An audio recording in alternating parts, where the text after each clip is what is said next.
show us the edge. The chip on the shoulders, the fight and the passion that comes from within. Whoa. Try to win on every level. Yeah. Expectations high. Gotta show them you can fly. Play harder, better, smarter. Baby, put the league on notice. Show me the edge, yeah. Play with the edge, yeah. Show me the edge, yeah. Play with the edge, yeah. Show me the edge, yeah. Show me the edge, yeah, yeah. Whoa, done seen the walk of shame enough. Wanna see the walk of winning, time to come up and bring out the outlaw. Don't every play, every possession. How bad you want it, love, you want it all. This ain't a blood of love, built for something greater. Attacking all obstacles, coming for the ring, my precious. You got the juice, the will, the heart, the fire. Show 'em the proof, show 'em that it shall be done. Show me the edge, yeah, yeah, yeah, yeah. Play with the edge, yeah. Show me the edge, yeah.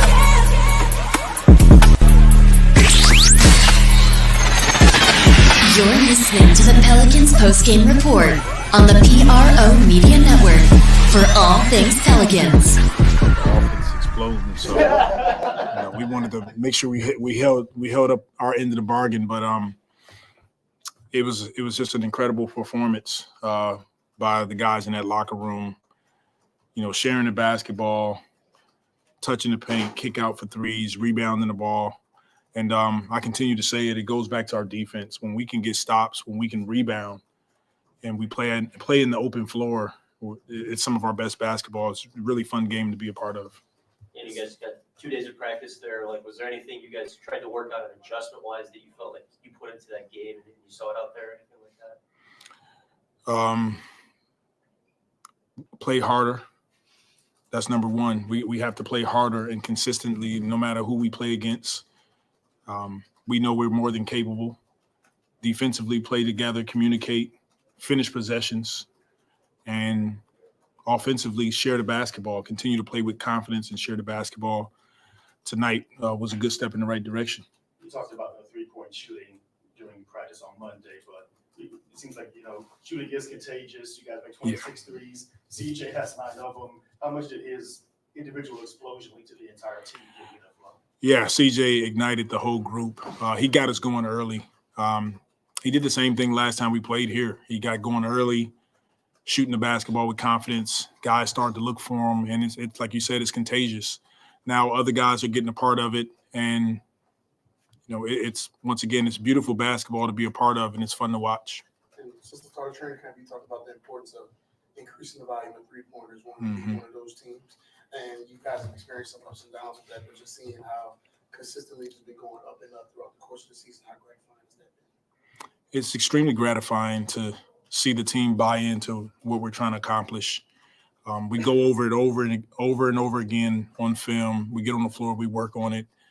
And it's great for them to come on the floor, have some practice days, and then have that carry over in the game where we continue to trust that these shots are open for us. We're going to take them. I thought CJ, Brandon, Z, they do a great job of finding their teammates. Z with 11 assists to tonight, career high for him. So that's what it's about for us, continuing to get stops and make sure all the guys are involved. Yeah, you talked in practice yesterday about getting the ball in his hands early, career high assists. How much did that kind of play into that, him just getting involved early, getting the feel for it, and kind of being able to put his input on the game? As we continue to learn our team, put the ball in his hands for the first few minutes of the game is important, because now you have BI and you have CJ, you got Herb, who shoot the ball well too. All of those guys are spaced. It allows Z to attack the basket, touch the paint, and if they help, he's going to make the right play 99% of the time, and that's what he did tonight. One of the things we saw from you guys was going to Larry there to start the second half. Can you just explain what went into that decision there? we're continuing to evaluate our first unit, and we want to try to, as best we can, continue to help that group be the best that they can in the minutes that they play. And that's a way that we can shorten the minutes and see how Larry looks with that group. JV will continue to start, but, sometimes we're kind of matching the groups up to get the best groups on the floor together. I will. You had a franchise high assist tonight, 241. But what's kind of been your message to this team to make them so unselfish like that? They're willing to make those passes. Trust. That's what it comes down to. All of us, our players, everybody on the staff, the coaching staff, like everybody, just continue to trust in each other. And you have to do it even more when you play against the best teams like Phoenix. When I say Phoenix, that was our last game. Continue to trust each other. Continue to trust that if you make the right plays on both ends of the floor, the guy next to you is more than capable, and the energy, the ball finds energy. So I'm proud of our group. We all are. We're proud of this group, having the response that they had after last game, and we want to continue to build on it. They could have cut it to 6. Herb makes the block. Yeah. What about that sequence? I mean, I think that changed the game for us in the second half. Herb, like you said, he makes the block on Collins. We go down, score. I think they take the ball out. He gets the steal, dunk, timeout. Now it's a 12-point game or 10-point game, something like that. It changed the game for us. It changed the momentum. And, you don't want the game to come down to those plays because we were playing well. They got back in it. But Herb Jones made 2 incredible plays that really changed the momentum of the game. I know you just talked about it being buy-in with regards to his attempts. The last 3 games, it's 47 attempts, 42 attempts, 46 attempts. 2 of those nights you made over 23s. Is there something, I guess, like more specific of a catalyst, or like was there like more urgency stressed on getting this number of attempts up? That's a lot of attempts, and you guys are generating more than you pretty much ever had. You're breaking franchise records. Yeah. It's definitely we're making a conscious effort to score when we have opportunities to, and the way the league is that we want a balanced offense, and we know we can get to the paint. We know we can get to the free throw line. We have to do better at shooting threes. Is what we came out of last season with. Excuse me, but it's a credit to our guys. They're buying into it. We're showing it, and they see the results. And that's the biggest thing is when you get results early, when they see the difference and when we shoot threes and when we make them, it's hard for teams to stay in games with us. Do you think it's easier or more difficult to balance the floor when it comes to transition defense when you're taking more threes versus you're taking more twos? It's difficult. It's difficult to balance the floor when you have guys spaced, especially with the driving capabilities of Zion, of Brandon. You can throw the ball to JV in the post. CJ he's a 3-level scorer. Herb, you got guys that can all drive the ball, but they can all shoot. It's difficult to match up. Well, it seemed like he had Utah on their heels all night. And you noticed Larry Nance came in the first quarter. It seemed like every rebound he grabbed, he was trying to push the pace. Yeah. And then right after that, when Zion re-entered the game, he was really pushing the pace too after that. Is that really the identity of the team? Not only getting stops, but then just getting up the court as fast as you guys can. It was our emphasis coming out of the last loss. We watched film on it, and we got on the floor and worked. And that's the deal is when we get stops, we let's get up and down the floor and let's play fast. Let's play together. And tonight was a great example of that. And does it look like Zion to you maybe has more energy when he's going up and down the court like this in this type of game, has the ball more in his hands? He does. It's something that, like I said, we're learning more and more with our group and how to keep defenses off balance, and especially with the starting group, putting the ball in his hands early helps us. And so we'll continue to look at it, but we like what we saw tonight. Coach, you talked about bouncing back. You did it after the Nuggets game, also after the Clippers game, and now tonight after the Phoenix game. How do you like how your team's responding to tough losses with big explosive games right after? We enjoy it. We enjoy taking on the challenge of, we didn't play our best game, and let's come back and be better. And it's a credit once again to the character in the locker room. I'll say it again. I'm extremely blessed to have an opportunity to coach this team. Griff and his staff, they've done an amazing job of bringing in high character guys, and they make our jobs easy. But that's what you see when these guys go and respond. They care about each other. They care about the game. We've seen some spectacular dunks from Zion, but what were your impressions to have That was crazy. The one hand dunk was that was pretty spectacular. But he can do things like that, and I don't get used to it for sure. I do not. Every time I see it, I'm amazed. I know you got multiple all-star level players, but I think CJ is now perhaps the highest scoring average guy for a guy who hasn't made an all-star game. Just what do you think about his candidacy for a guy for what he's done this season and just what he's been able to accomplish in his career? Yeah, I mean he's the consummate pro. He's done it all his career, and we would definitely love to see CJ get an opportunity to be an all-star. But I think he'll agree with this. More importantly, we want to have a deep run into the postseason and playoffs and have an opportunity to do some damage in May and June, hopefully. And so we want those things to happen for all of our guys. But more importantly, we want them to continue to do everything that it takes to contribute to winning, which they're doing. Thank you. That's what I'm talking about, man. For all things Pelicans, you're now tuned into the Pelican Postgame Report. Much love to the flock.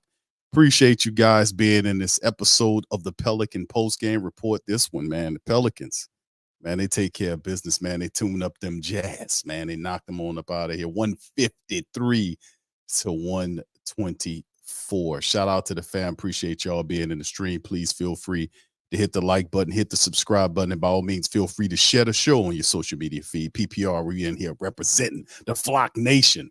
153-124. CJ, 33 points, season high. He tied the season high. Zion with a career high, 11 assists.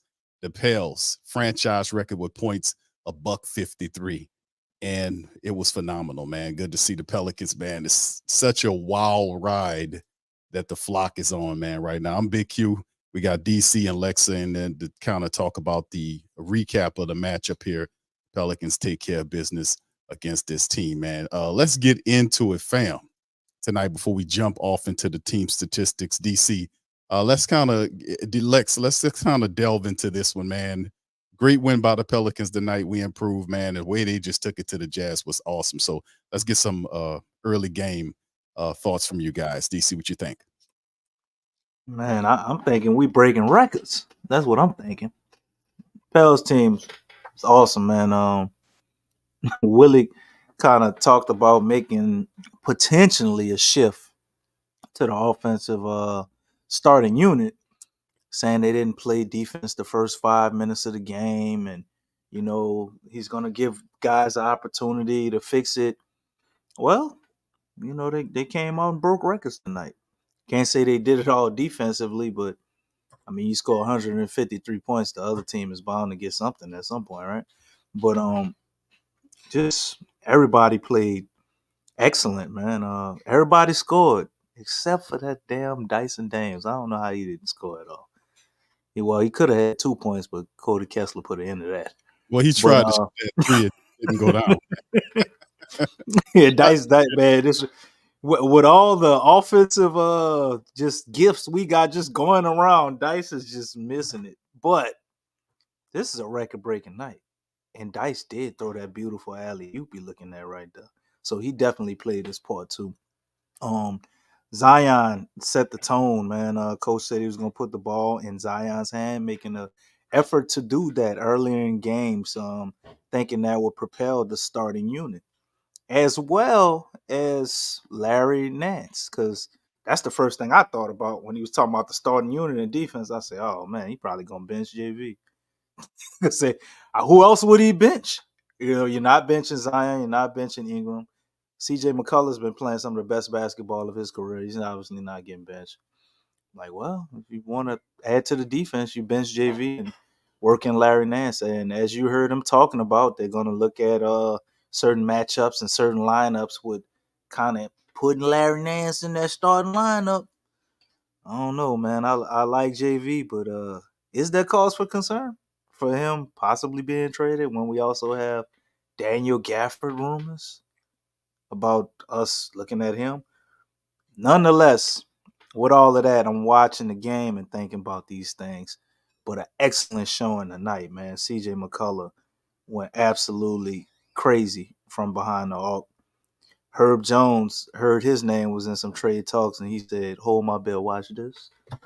Went out, hit 4 threes, played awesome defense, potentially shift the game with those 2 plays back to back. The Jazz were never the same after that. And got 22 points, man, Herb.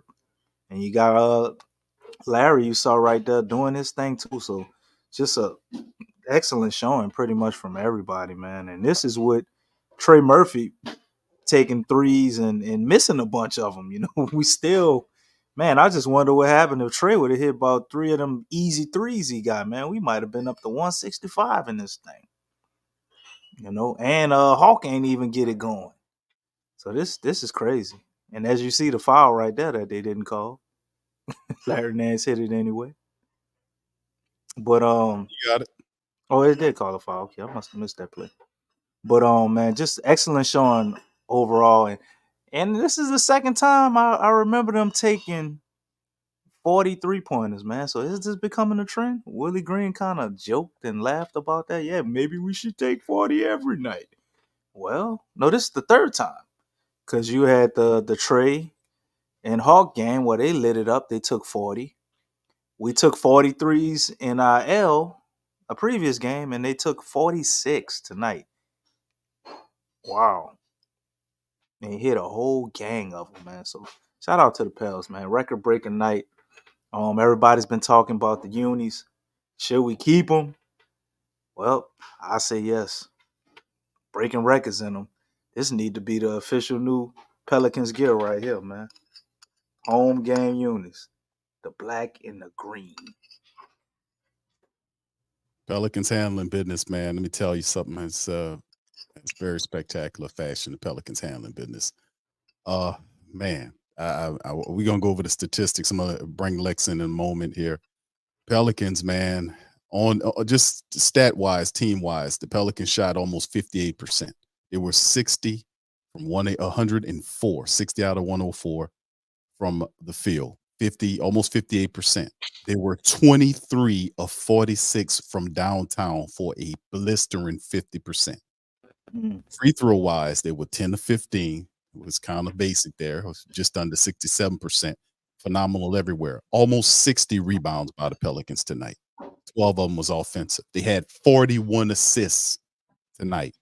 It's just great statistics all over the place. That's a record too. That's a franchise record. 41 assists. 41 assists was just phenomenal. 38 was the old record. 38 or 39.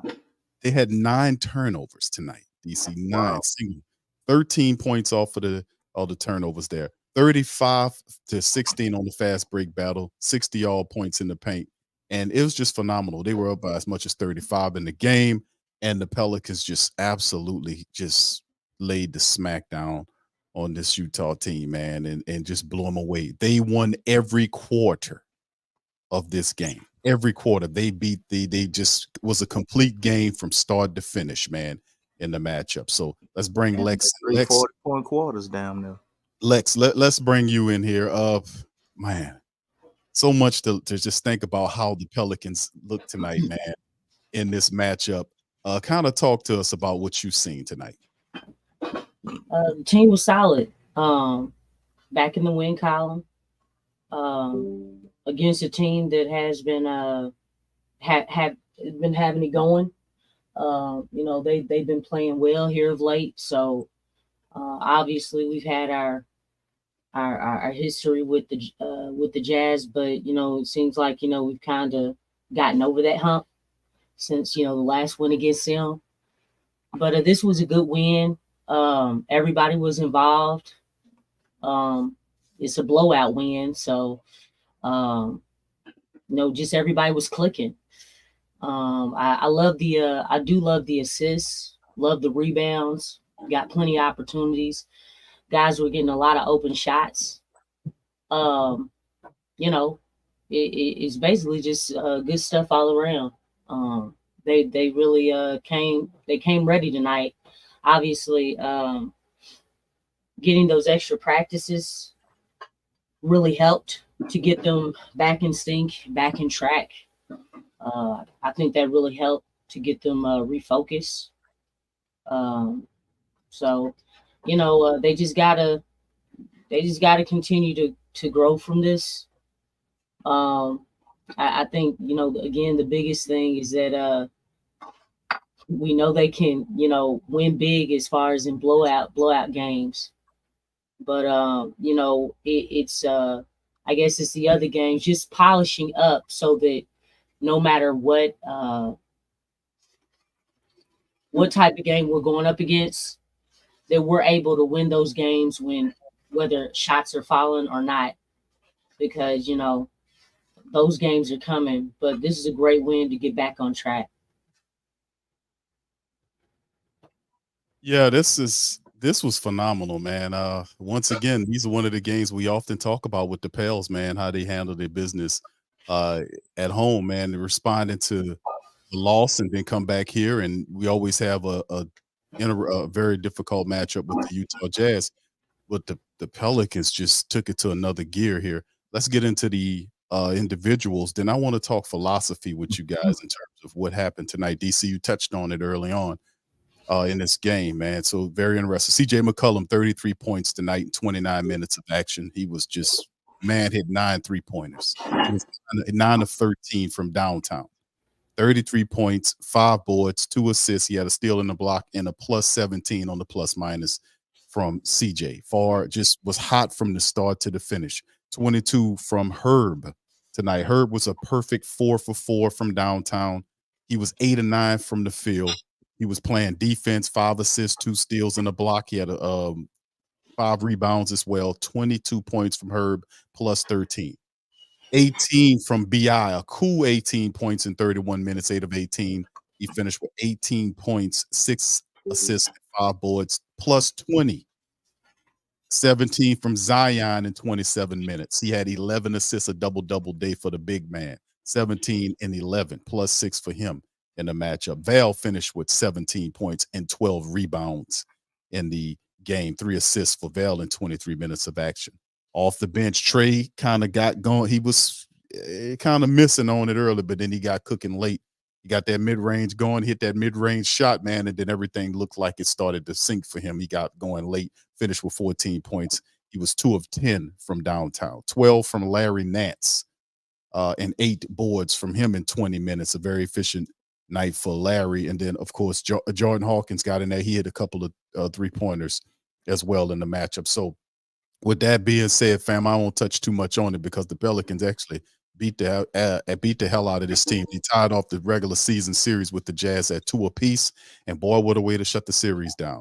So I'm gonna lean into it from a philosophy standpoint. And DC, Lex, y'all can jump in here and kind of talk to me about what you guys think in terms of philosophy. I know it was just this game when you seen, and DC, you alluded to what Willie said in the practice presser.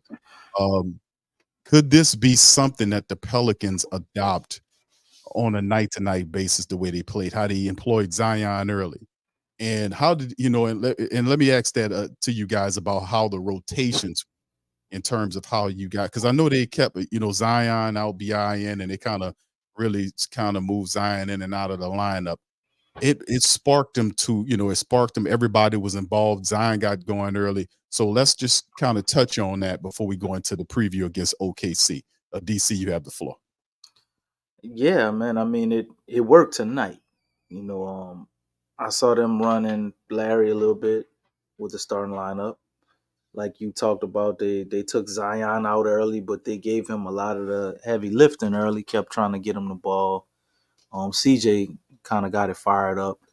And I think any variation of offensive philosophy where Zion touches the ball the majority of times, every possession, I don't care how, what spot on the court, it'll always end in good offense. Like it just does. Our most efficient and best looking offense is the one where he has the ball in his hand. So they're making an effort to do that. And then Zion setting the tone by actually passing. You know, every time they double him, he passing and trusting his teammates. It just kind of set the tone for everybody to be unselfish, and they had it falling tonight. Now, I like this style of play and philosophy. My only thing is, like we seen with Phoenix, if you have a night where the shot just isn't falling, do we stick with that, trust it, or do we have, I guess, a different brand of basketball we can also play? Which I think, to be a great team, which we are a good team. We've broken a lot of records, franchise records, no NBA records just yet. But to be a great team, you have to play multiple ways and be able to win different ways. We can win, blowing you out by double digits. We got 18 double-digit wins. That's number one in the Western Conference. So the next step to me, does this style work in a close game? What happens when we aren't able to run as freely like we did tonight?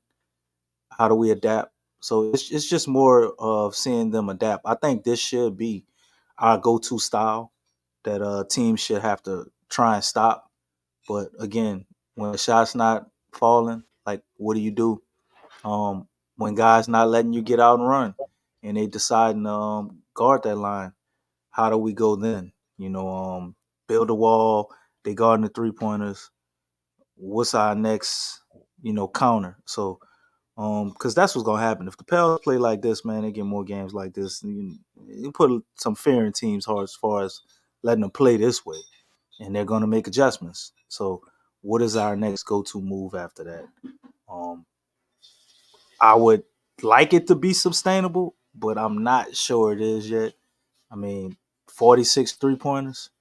I don't know if we can do that on a nightly basis. Or maybe we can do that on a nightly basis, but are the Pels ready mentally to be that team? Because we have an identity of defense first, but if you're gonna shoot 46 3-pointers, like, shifting more towards an offensive team, in my opinion. So it'd be great to see them figuring this out, man. And to end up and hand it over to you, Lex. The rotations, I thought were good tonight.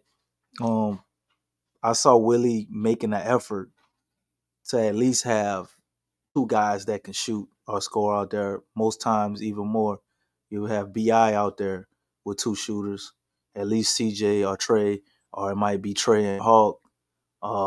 They kept mixing it up like that, or at least Bi and Hawk, or Bi and Trey. So, and it worked tonight.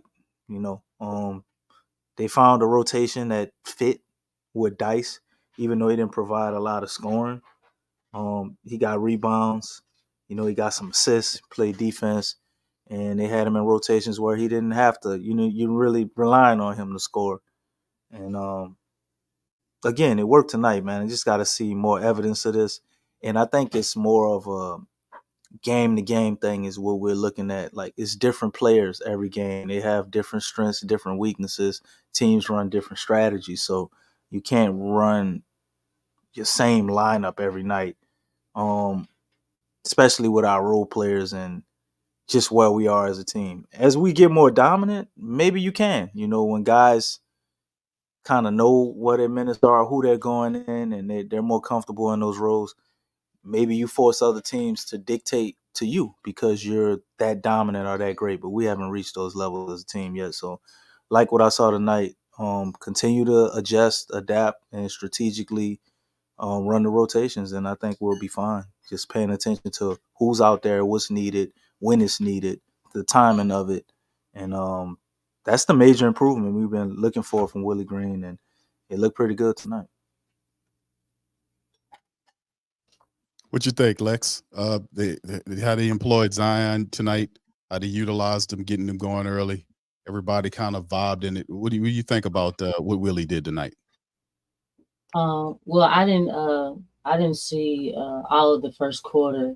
I came in late on that, coming in from basketball practice. So, but one thing I will say is that it's about time. it's been a long time coming, because I mentioned that there's many a times where during the beginning of the game, since Alvin Gentry days, where there's long stretches where Zion doesn't touch the ball, and since then you still see it. So to see him get those touches, which good things do happen, he is the most efficient player on the team. It's nice to see that, especially having a talent like he is. He's unselfish. So I mean, his gravity allows guys to get open looks, and we saw that tonight. Now whether they knock him down, that's the question there. But that is good to see. Like I said, it's kind of like similar to with JV, using him and all that stuff. It's about time. So I mean, I think it's always been there. The thing is, it's just been delayed as far as actually getting to it and actually doing it. This is one game, and this game, like everything was perfect for the most part about this game. Only had 9 turnovers. Guys were knocking down shots, whether they were wide open, whether they were contested, for the most part, winning 50-50 balls. Everything was just clicking. I think where I would really want to see like how this goes, first of all, being consistent in using it, but just need a large sample size. One game, you really can't base how it's going to be for all the games, because we don't see it on a regular. I think having a large sample size, it's just like with the 3-point shooting. We've had record-breaking, 3-point shooting and things, but again, it's like one day we'll have the shooting and then another day it's like, oh man, we ain't making nothing. So it's all about how we're responding to different situations, because I don't know where this Utah team is ranked defensively, but we got to remember, because I like to keep things in perspective, it is Utah. This isn't, similar to a Suns team where they have, 3 top heavy, high volume scores. This isn't like, a Boston team, which we will meet at the end of the month. It is Utah. And it's nothing against Utah, but, they're not one of the better teams. So that's something that we still have to wait to see and see how we respond. As far as just having that pressure, really having a challenge. Anytime you blow out a team, it's like everything's all good. Everything's great. There's a lot of good things that we can enjoy about blowouts. But when the game is close, that's when we're tested. When the game gets physical. I don't think Utah was physical tonight. Not like how the Suns were. We still had that type stuff coming. And when we're truly tested like that, that's when we're really gonna know. Now I think I'm glad that Zion is getting more touches, but I think the biggest thing is I don't like how he subbed in and subbed out. His substitutions are really jacked up. That's always been kind of weird to me. I think that's the biggest thing, because the 6 minutes in the game really allowed you to really get acclimated and get into a rhythm. But other than that, I think they should stick with it. You know what I'm saying? And when we're coming up to those bigger tests, that's when, we'll find out more. about what we're made of, about as far as making adjustments, because that's the biggest thing. We really can't say anything that you try new or you haven't done consistently. We just have to wait and see until we come up to a team that's really going to test that philosophy. Indeed, and you just might get one coming up real soon here, Lex. I mean, we have a couple of teams that we have to face off with, You and ain't right gotta now, wait long. I'm telling you, you ain't got to, because you got Friday coming up here, and you got a back-to-back, one of them against OKC, who's currently the And number they're one team in the West right now.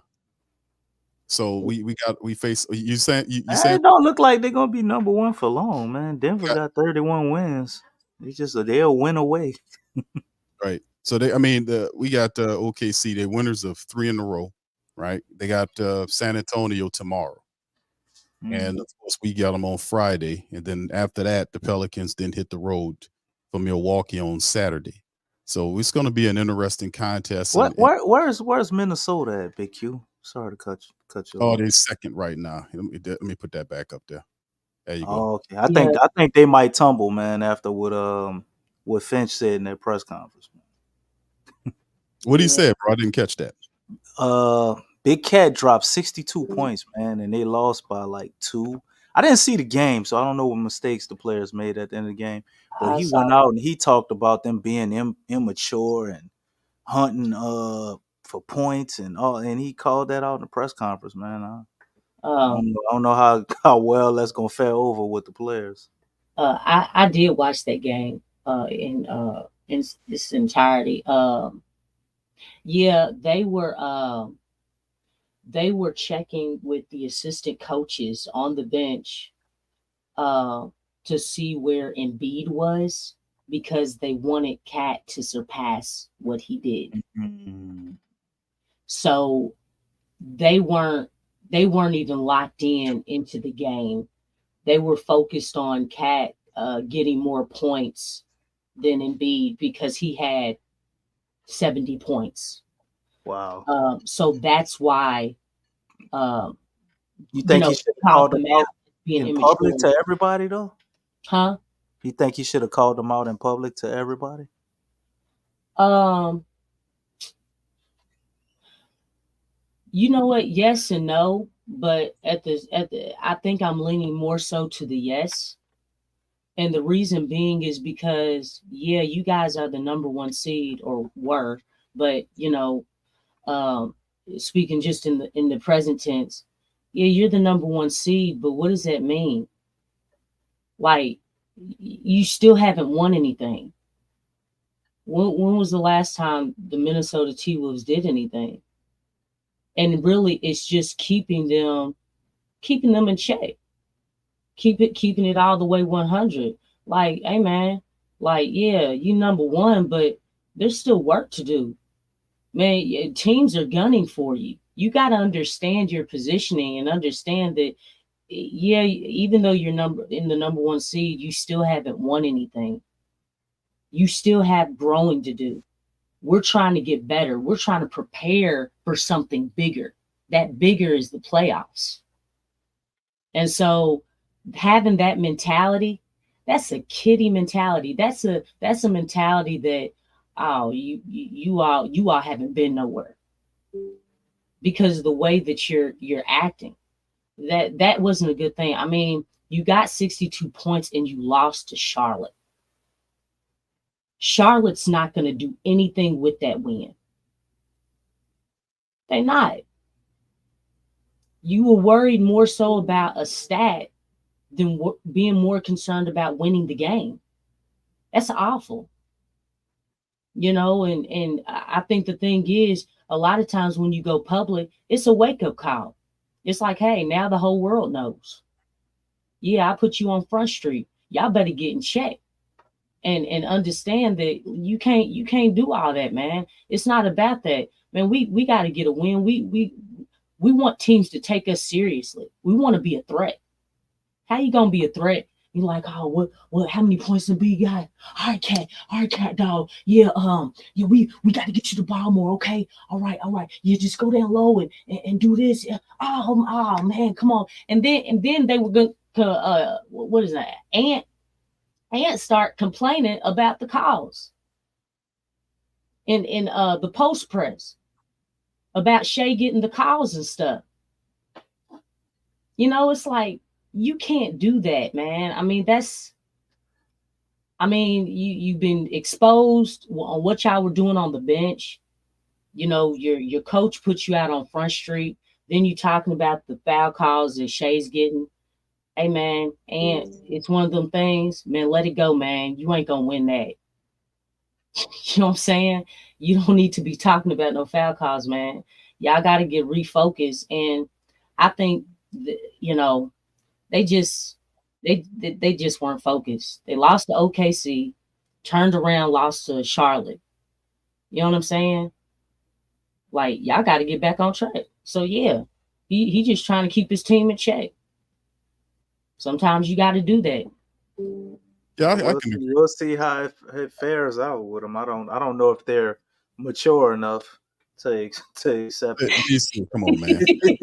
I mean, Rudy Gobert on the team, and he's playing. I mean, and they do have Mike Remember Conley. when Rudy Gobert got up there and touched all the mics when he had COVID? Yeah. Yeah. But Mike Conley is a vet in there. You know what I'm saying? I don't think it was everybody, but obviously Anthony Edwards, he's still young. You know, he's gonna have his moments. Cat, I don't think nobody's ever really taken him seriously. You know, he's not that type of guy, even though he is a vet. And then a couple of the other young guys, but you know, I don't think it was everybody, but it was the main core. You know, Anthony Edwards is very important to this team. Cat is very important to this team. So I think it was more so geared towards them, because it's like, hey man, hey, come on. We ain't trying to do all that. We better than this. That ain't even professional. Right. I can agree with that, Lex. Let me get a little here from Zion right quick, fam. We're gonna bounce right back into the preview of it, because we definitely got a tough matchup coming up. Here's a little bit of Zion from the game. 153 was a Zion got a Drew shirt on. Huh? points for you guys. Just what do you think you guys did well offensively in this game?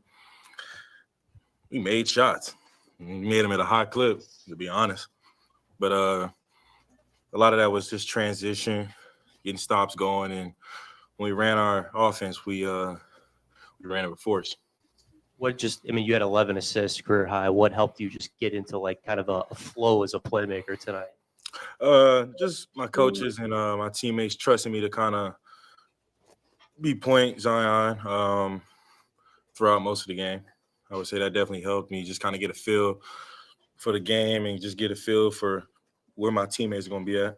Yeah, did you feel like there was more of those kind of opportunities, like the point Zion opportunities and things like that? Absolutely. Willie told us one of the things y'all worked on the past couple of days was kind of getting you involved early, getting you some touches early just to get you going. How did y'all kind of just come to that conclusion collectively that y'all wanted to kind of put that into the game plan? Honestly, I think it was just kind of over the course of the past few days, different coaches would come talk to me and would ask, like, what is your mindset in the beginning of the games?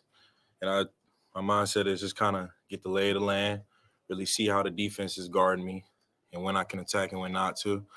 And I'm able to do that because I have, like, CJ and B out there. So, you know, they usually get it going early, but, you know, the coaches spoke to me and just told me that I need to be more aggressive to start the game. Yeah, last year we talked a whole lot about y'all wanting to be a team that shoots more threes, being able to open the floor for you. And now that y'all are successfully doing it, how has that kind of changed the game for you? I mean, it makes the game easier. I can't lie.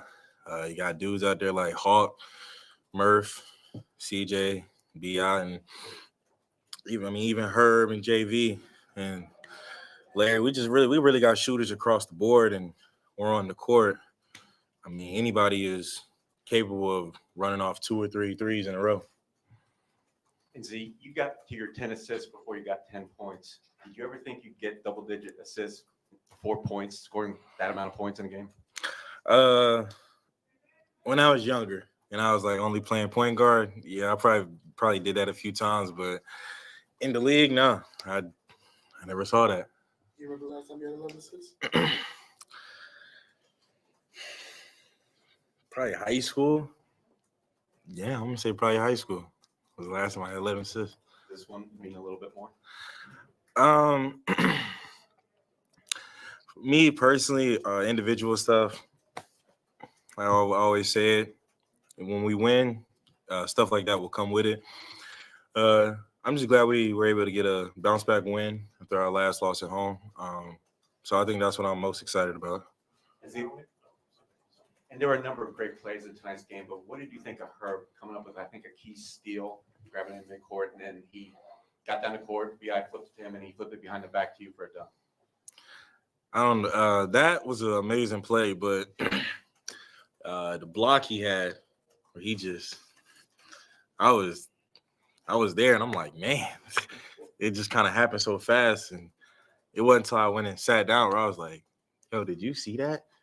Like, that man just went up and just grabbed it. But that's Herb. Herb lives for plays like that. And he's unselfish, where he could have easily had went up and finished the layup or dunk. He was unselfish and made the pass. So, I mean, that showed what kind of dude Herb is. Hey, Zion, you often talk about playing point guard when you were younger, but who are some guys you kind of looked up to it as far as just passing, just watching them? Magic Johnson, Kenny Anderson. I know one y'all ain't gonna know. I feel like only people out of Baltimore really know this one. A brother named Skip Wise. I would say those three, and just my stepdad, just kind of teaching me the game.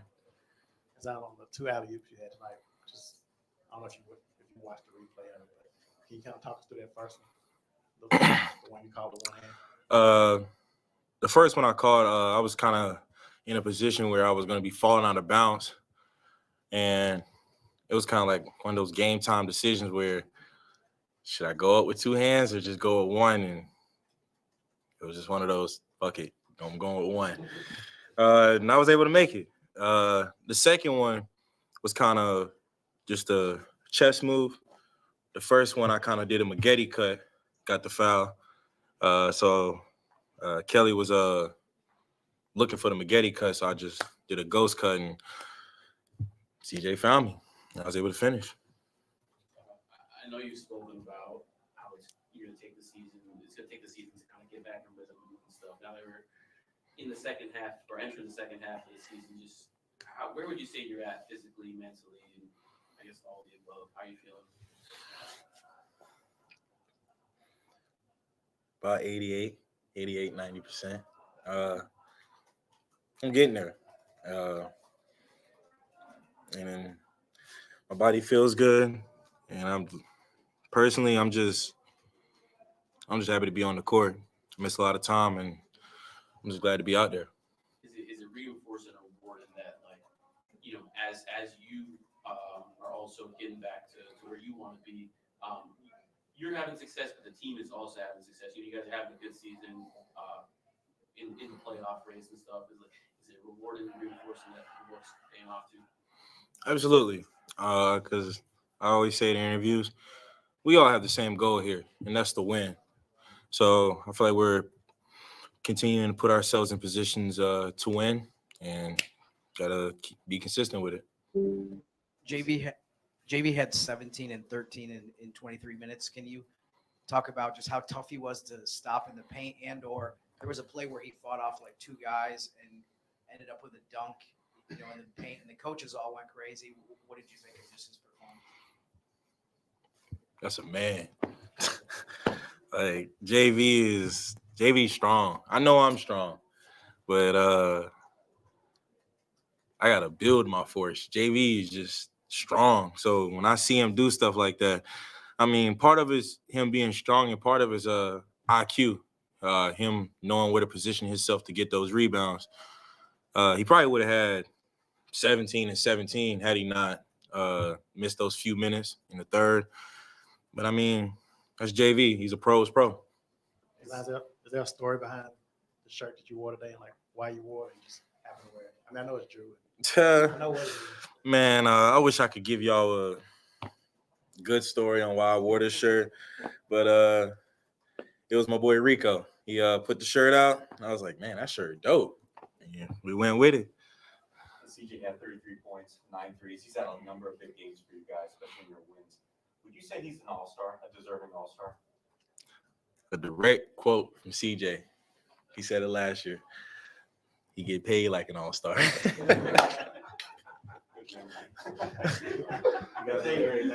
All right. All right. Shout out to Zion, man. That was pretty good, man. Good press conference, man.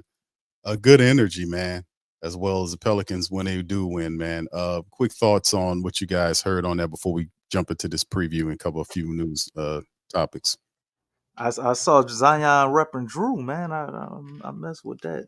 Yeah, Drew T-shirt on, man. And what the loudest comment he made was just looking at him. Zion slimming up. 80, 88, 90%, there. Almost 100% Z. So looking at him tonight and a few other games, man, he's starting to, kind of get in stride. And the comment about CJ was definitely funny, man.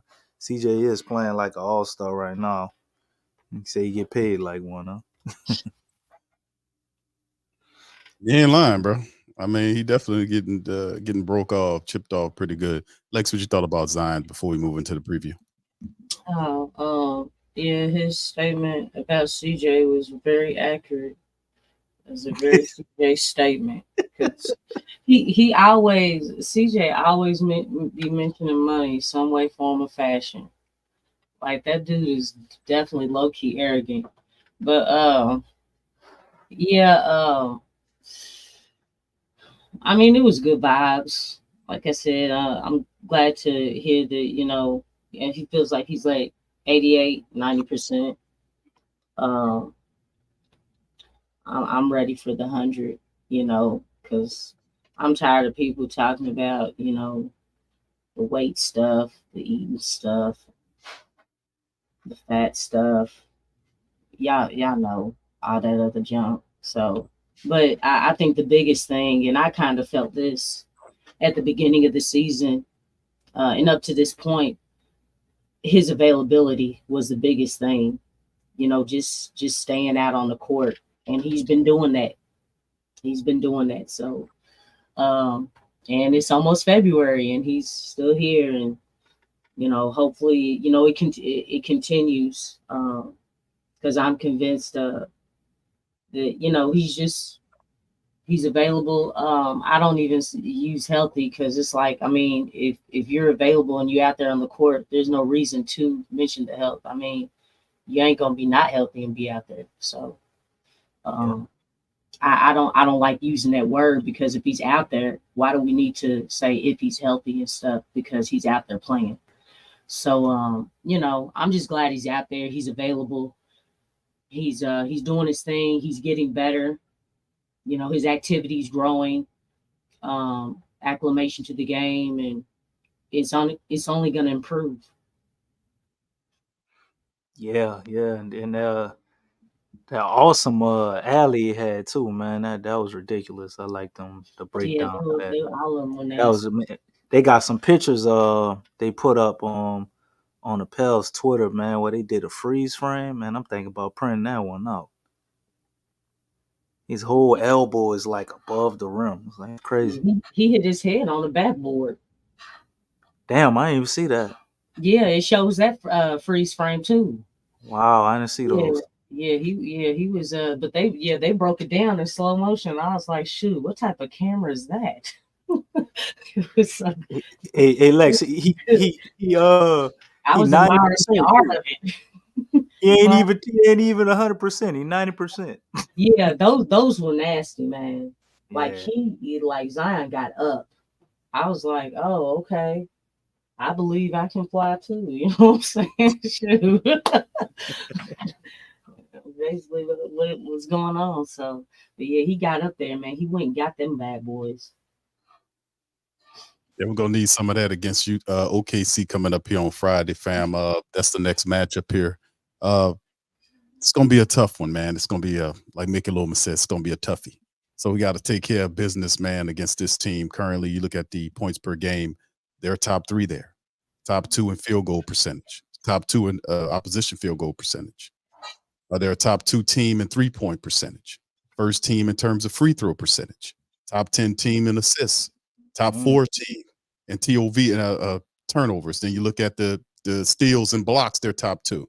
So I mean, it's going to be an interesting matchup against a well-coached team that is playing really well. So we talked about all the stuff against the Suns, what we did tonight against the Jazz, but this is going to be, well, actually, Friday and Saturday, those back-to-back contests are going to test the Pelicans to see what we got going on here. So January has been a real interesting month for the Pels, to be honest with you. So with this, who's on Saturday? I'm sorry, Milwaukee. Oh, okay. Oh, wow. Then we Okay. got Boston after them. Oh, yeah. Okay. Wow. What? Those are like top three seeds. Are they in the top 3? It gets better. I think we got the Clippers right after that, who bust us the last time we played. Yeah, this is not this January. This schedule is not for the weak at heart. That's for certain, man. That's why we really excited to see the one right here. So yeah, so let's talk about it. How did we get the dub against OKC? Shay. We need to figure out a way to handle that dude, man. You talking about an MVP candidate? You know, last time I think we did a combination of Herb and Dice on him. It was actually successful. So I wonder if they remember that and try to employ a little bit of that. Also, we're a different team than we were, as well as them. You got Chet Holmgren. I think last time we played, I don't think he really did much. I don't remember getting a whole lot out of him. I don't remember if he played or not. But he's also a big component to what they do now. But this team goes and stops with Shea, man. Enough said. But this guy, he could probably end up with more free throw attempts than Zion and BI put together. So you got to keep him off the line. Then on top of that, you got to try to hold him in control. He's averaging 31 points right now.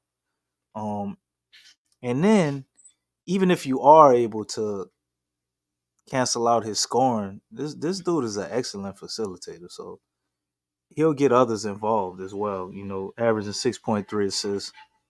And it's just got a nice all-around game, man.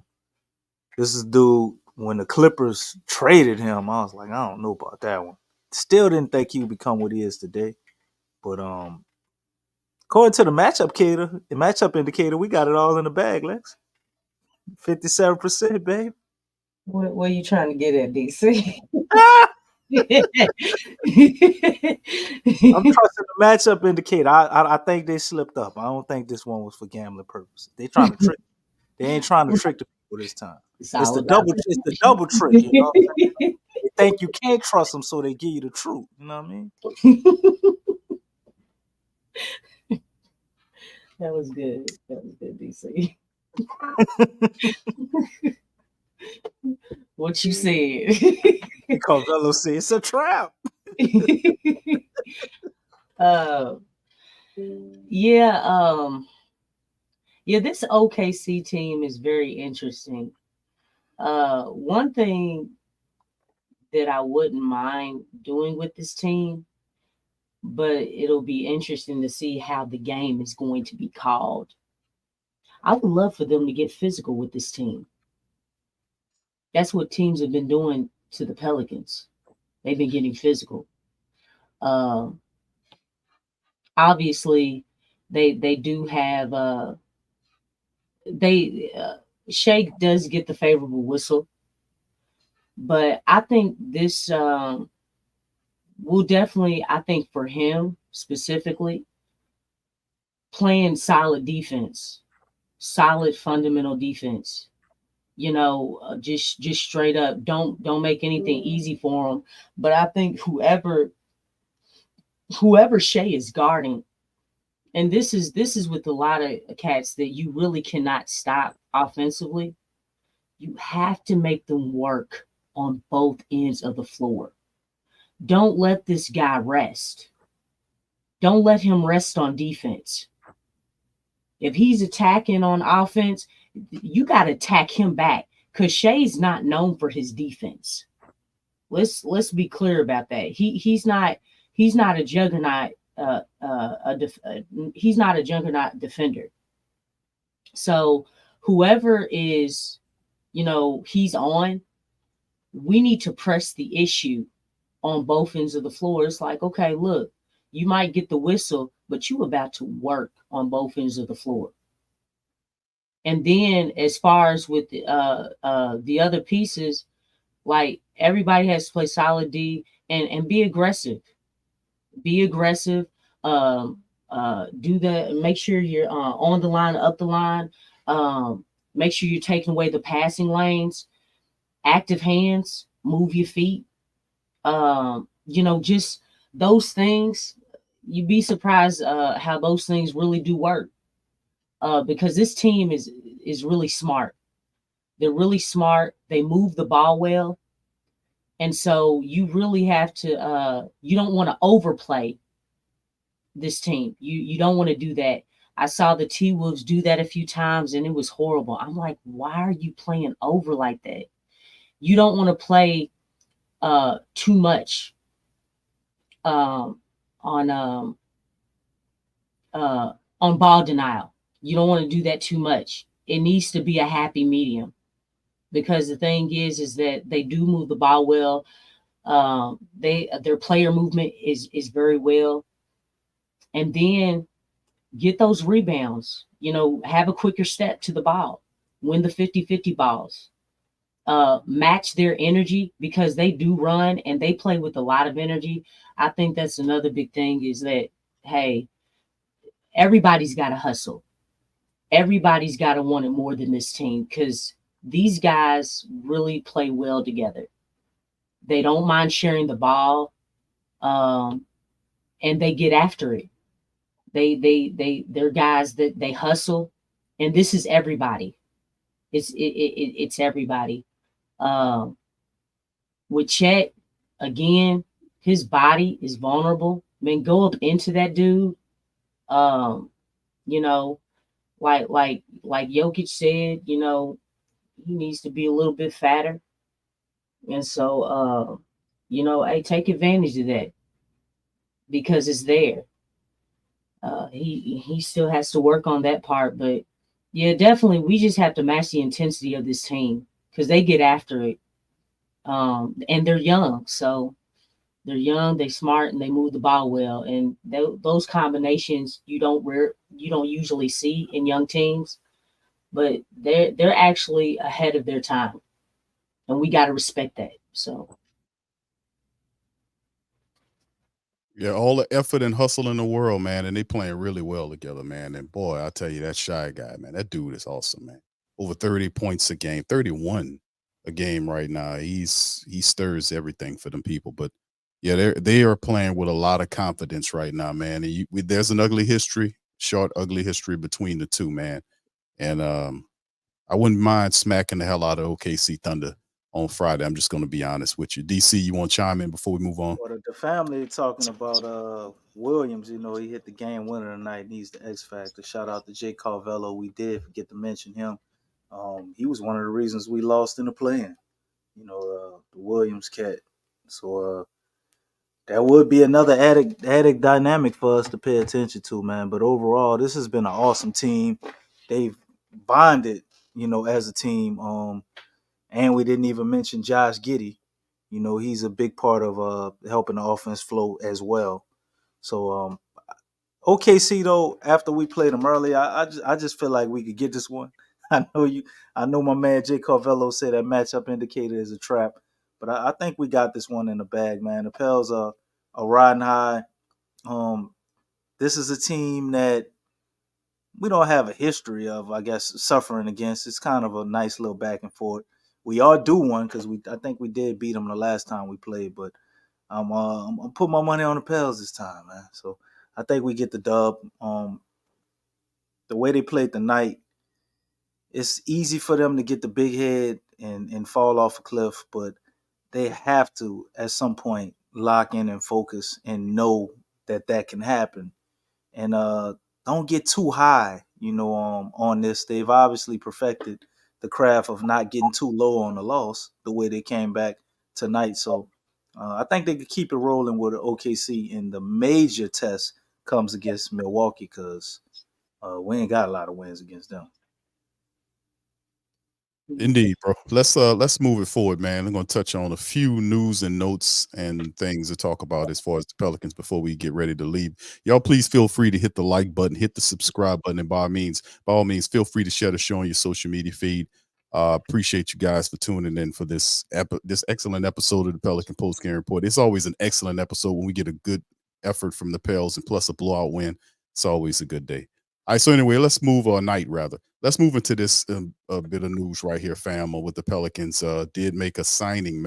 They signed Malcolm Hill to a 7-day All right. Pelicans. So, and this is reported by Adrian Wojnarowski. Hill's averaging 25.6 points and 5.6 boards in the past. So what happened with Matt Ryan? They sent them down to the squadron. I'm gonna show you that in a second. So, yeah, yeah, right. All right. I thought they gave him a contract. So the highest percentage 3-point shooter we sent him down to the squadron. What's after we lost Trey Jameson on the squadron. So we gonna really flirt with that. I mean, this is what they're doing. Lexxah, and Ryan shooting 47% from the 3-point line, man, on the season. How much? 47%. 47%, you say? That's I guess we got a gentleman's deal. Like, you get in shape and he comes back. I guess that's got to be what it is. You know what's crazy, DC? The numbers when we start talking about the 3-point percentage. I looked up Larry Nance's 3-point shooting. It's crazy. Larry Nance shoot like 50%, huh? No, it's 46.7 to be precise. He's 14 or 30. 14 or 30 shooting this year. 46.7%. But anyway, Lexxah, you was gonna say something. You heard Willie Green talking about we might have to shake up the starting lineup, bro. I know. Yeah. But I think when people were talking about that, they were talking about getting Trey Murphy in there. But come on, Lex. You can't possibly clearly again, he's not taking out defense. He's not. Again, he replaced offense with defense because JV is known more so as an offensive player. So, he really changed it up. Like, you know what I'm saying? It's like we know JV is the red-headed stepchild. Huh?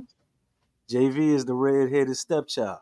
He switched roles with KLJ. Is that what's going on? With KLJ got gone, somebody got to be the redhead stepchild. Is that what's going on, DC?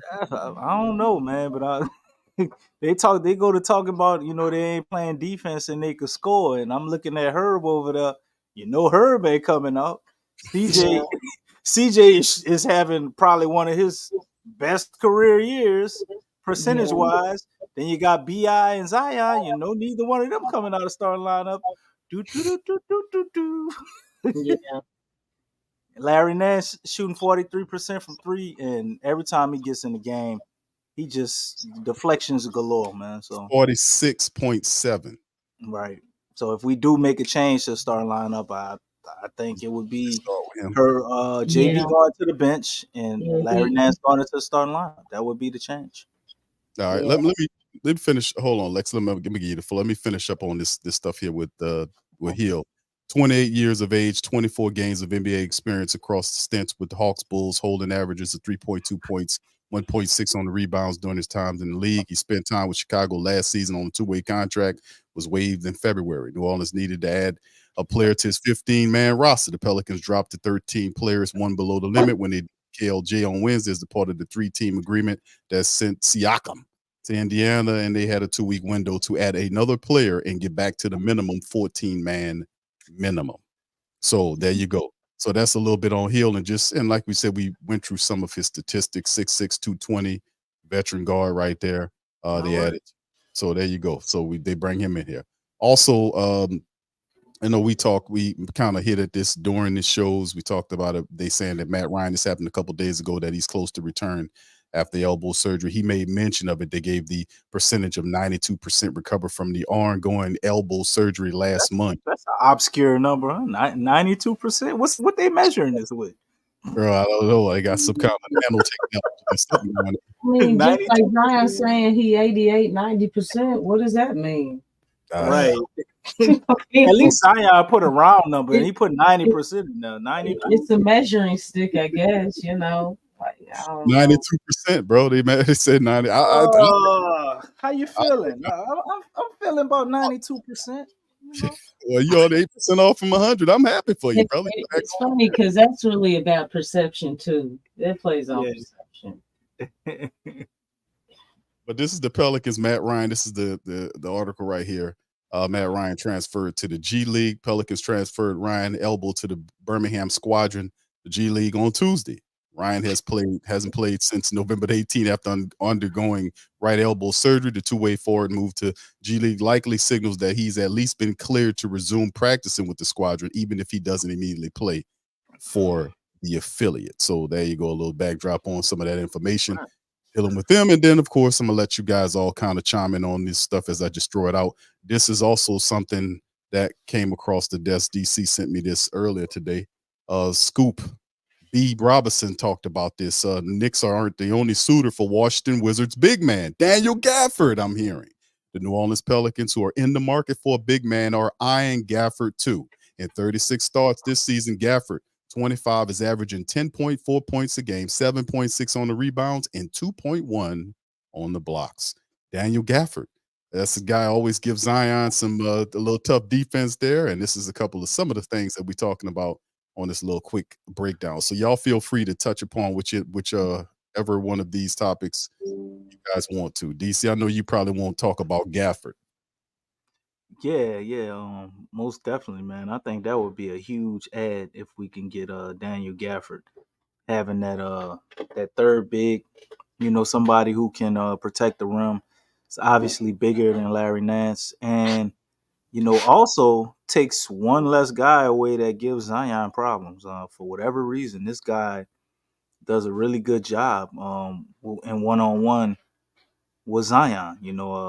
6'10" guy, so 2.2 blocks a game. They say he's putting up right now. You like to see more rebounds, but it don't really matter for what we use him for. Just out of curiosity, Big Q, can you see his contract though? I'm curious to see how we would make that work. Like, how would we complete a trade for Daniel Gafford? Like the idea. I think that's one thing we're lacking, and we definitely can use another pass first point guard, preferably somebody with a little experience. Tyrus Jones, but it's probably more like a wish. I don't know how you do that with Kyra's contract being already off the books. Daniel Gafford, I would think, is making less than Tyrus, but no, then I'm wrong. 12, yeah. So we would have to send back $12 million. That's a tough one, man. So I guess Dice would have to be out of here. Maybe not. I don't know how we could. I don't know how we'd be able to get him and match the money. I don't know. We have to kind of see. I mean, Najee. I don't know how much Najee makes. Najee's only making probably like $2 million. You have to pair the contracts to see what's going on with it, but they're showing interest. So I didn't think he was making that much money. Because usually a team like the Wizards, they would want picks as well, because they in rebuilding stages. So I mean, it's not like they trying to win anything. No, but you gotta when you perform the trade, you gotta match the money. You gotta make the money match. Yeah. You definitely gotta give him some picks. But you got another guy, he would be getting paid basically what Herb is getting paid for 3 years instead of 4. Yeah, DC 12.4 on Gafford. So we would pretty much have to be we would have to give up Larry. Basically like Larry and Najee. Yeah. Najee's at $2 million. So no, I'm just saying that I don't think they're gonna give up Larry either. I'm just looking at the possibility of it being real. If you don't give up Larry, how else do you make it happen? You don't. I mean, exactly. Yeah, they're not gonna get. Well, they had the rumors about Herb, but they shut that down. Herb is 12. They ain't trading Herb. So 10.3 I is a can believe I'm trading Larry before Herb. yeah. So you know, and hold on. Well, I mean, that's Valachunas at 15-4. So is Val in the deal for Gafford? Okay. It's 15-4 on Val. I mean, Now you talk. Can we look at Daniel Gafford's 3-point shooting? Nah, never mind. I don't think you really want me to do that. So that would be wrong to send JV to the Wizards, man. Man, that would be messed up. But see, a lot of people don't want to have. That's the only way you can make this happen. It had to be JV. Yeah, it's just really something, man, because JV, man, he's really valuable. They ain't making a lot of skilled big men, and the trend right now, overseas big men are taking over the league right now. And I keep mentioning that because, I mean, he's an overseas cat. You know, when we get to the better teams, the Jokic's, the Embiid's, you know what I'm saying? That's also one more issue we got, though, Lex. You're You know, right. But what about that those pick and rolls where JV pays the drop coverage and we get torched like in the playoffs? I think that's what they're afraid of. And we're defense first. So obviously Willie isn't thinking offensively, he's thinking defensively, which keeping JV, I'm with you. But we still got it. We need an athletic big that can rebound and shot block. That's why I was kind of upset about Trey Jamison going over there to the Wizards. And they getting rid of Daniel Gafford, right? So we looking to trade for Daniel Gafford, and we got the center that they're gonna throw out there to replace him. I mean, but you know, we already had him. Do you see the thing about the Pelicans right now, man, is that they don't. I mean, there is no discussion right now of a contract extension with Valachunas.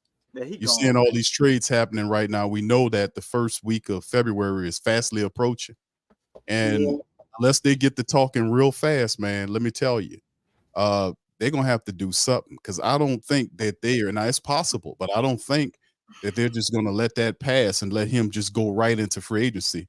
I mean, at some point, if they want to move on from Val, because they tried to talk to him early on, of course, he's had a phenomenal season. But like I said, that can work for you and against you. That could be just a bargaining chip that makes him look that more attractive to another team that he's looking like that. So And we also talking about changing up the starting lineup. Larry Nance. all this is happening now. He started the second half tonight. Right? Is this a bit of foreshadow? Is this what you know? This is the whole thing. I don't want it. I don't want to believe it, but I mean, you know what though, y'all like. Listen, I'm for Val Stan. Okay, I think Val's on this way. I think he should stay. But the Pelicans, I don't. They don't like the price that Val gave to them. They don't like that, and they've been looking during the season to see if they could find somebody else. They were looking at your boy from Cleveland, Jared. They were hearing Daniel Gafford. It was Isaiah Stewart. I mean, it was somebody else. The kid, what was the center, the backup center from Atlanta. Major mistake. Right. So it's all kind of stuff circulating around these bigs. But I'm not hearing nothing about them sitting down at the table to approach Val again. Now, perhaps this happens in the next several days or so, but right now, all we hearing are these rumors circulating around with the Pelicans looking at other bigs and not too much of them sitting down with Val. I would love for them to do that, but the reality is this could be already a done deal. I don't know. I'm just saying, but go ahead, Lex. You want to chime in? Yeah, I wanted to ask, what's Gafford's rebound situation? 2 less than Big V. Or maybe you say 1. It's like 7-9. Big V's 9-6. So he ain't exactly a walking double-double. I would imagine to have 7.9, he has some double-digit nights. I mean, it just seems like an opportunity cost. I mean, obviously, I understand, like, you know, JV being flat-footed, struggling in the pick and roll, you know, when they put him in those situations. 7-6.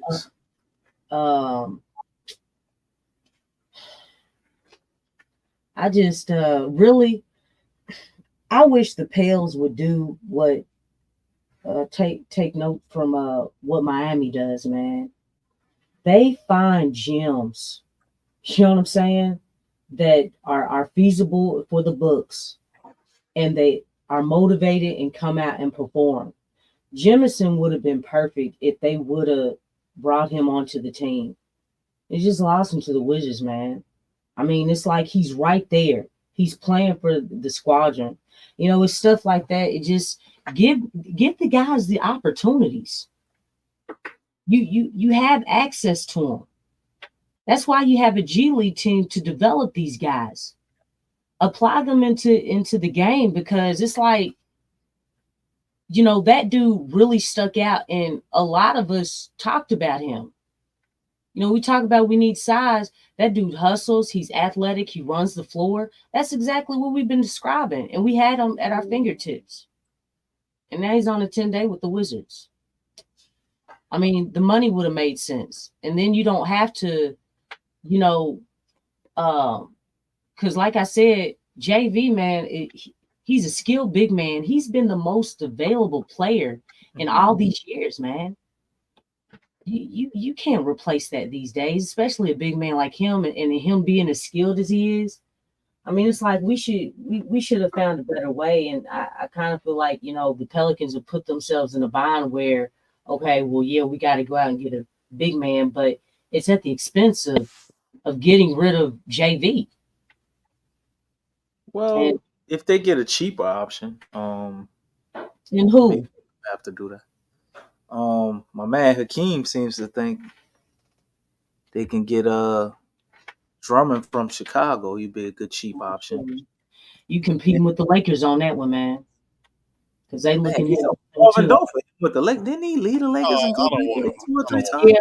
No, but I'm just saying, I don't want him Lakers either. are looking at him, and they're looking at Dennis Schroeder.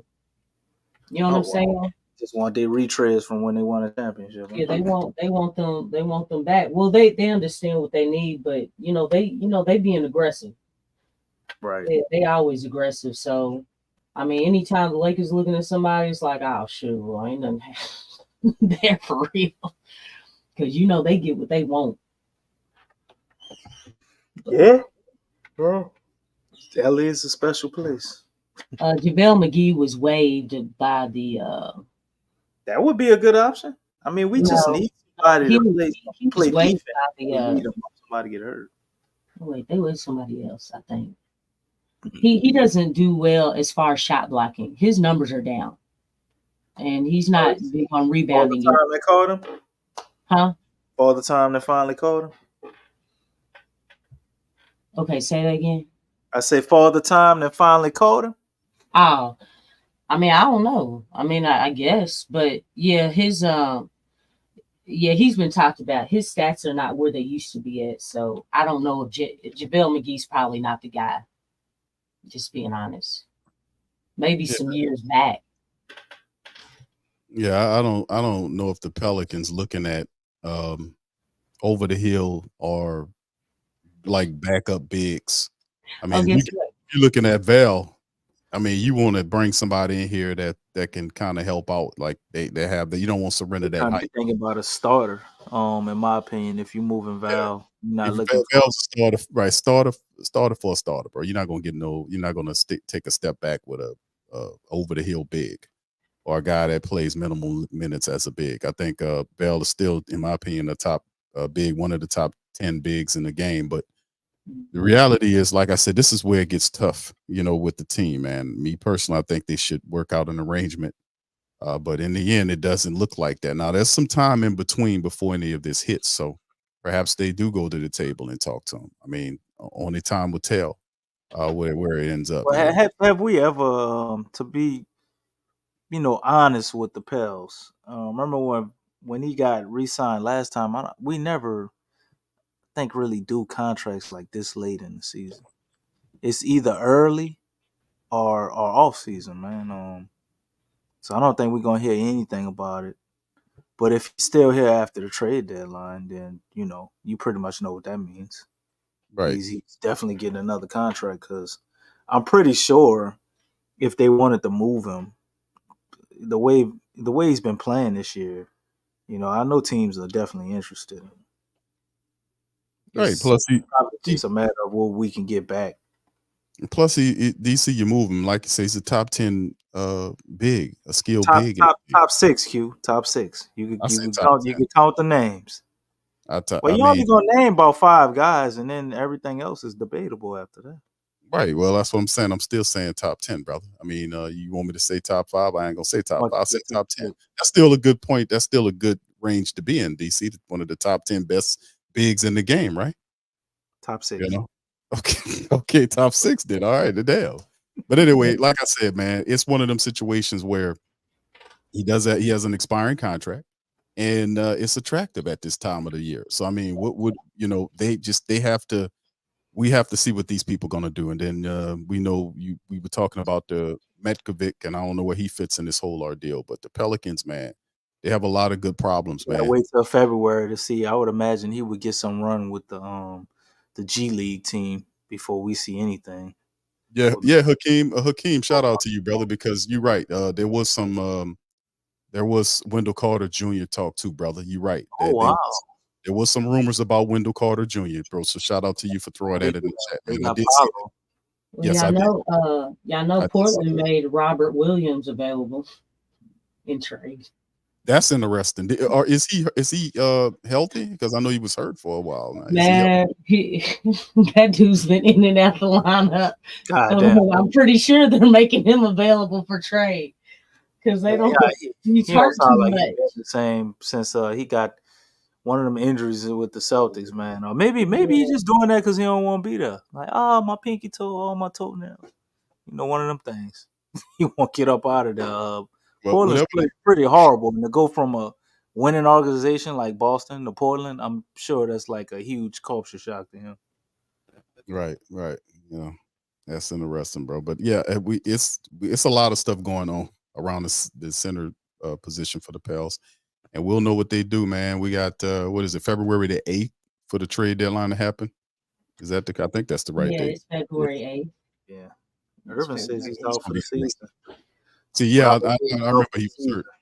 Yeah, I heard he was hurt. I remember, and because I know there was talks about us going to get Robert Williams.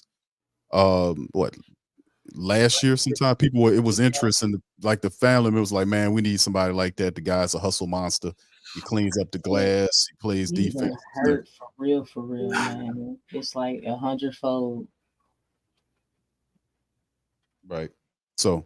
Yes, would be nice, Marley, but I seriously I ain't never heard his name on the trading block. He too young and too good. They just need the right, I guess, setup to play him because they didn't move him out from the starter with the second unit as you seen tonight. But getting you a little bit of what he could do with Dice, that was an embarrassing play there. But that's what Kessler does on a nightly basis. Kessler's good, man. He's good. You got to keep developing, but he's a good big, man. How he covered that floor with you talked about with Dice, man. Yeah, but Utah's not gonna cut him loose, man. I was thinking about that. And we was like, man, it'd be good to get Kessler with. Like, nah, it ain't gonna happen, bro. Stop dreaming. So anyway, that'll be it for the show. Listen, I'd like to thank all of you fantastic people for joining the Pelican Postgame Report tonight. Please feel free to hit the like button, hit the subscribe button, and by all means, feel free to share the show on your social media feed, PPR. The number one independent Pelican podcast in the land. We represent ride or die Flock Nation, baby. We up in this thing. Pelicans smack the hell out of the Jazz tonight. Got 2 tough matchups back to back. Friday, got OKC, top team right now, standing wise in the West, and then right the next day, Saturday, 7 p.m. tip off time, Central Time, we have the Milwaukee Bucks. So that is going to be interesting. The next 2 games. Are the Pelicans ready? The Pelicans most certainly are a deep team, man. So this will be a good test to see what happens with the Pelicans, man. And we'll be here to cover it.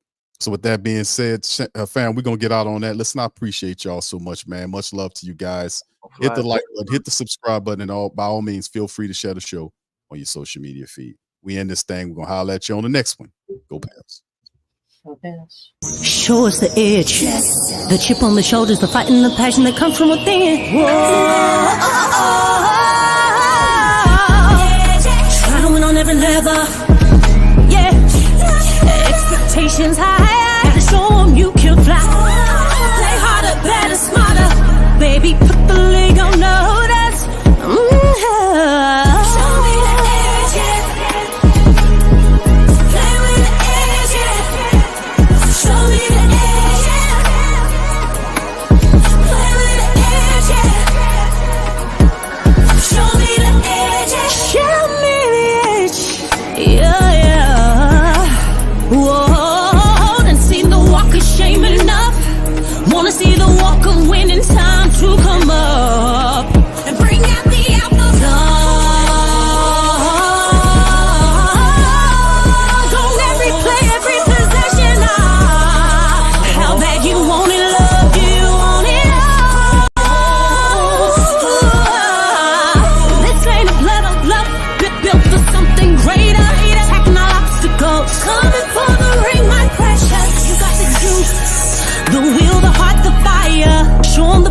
Show 'em that it's shall be done. Show me the edge, yeah, yeah, yeah.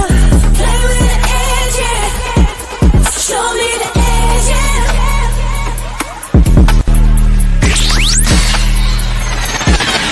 You're listening to the Pelicans Postgame Report on the PRO Media Network for all things Pelicans.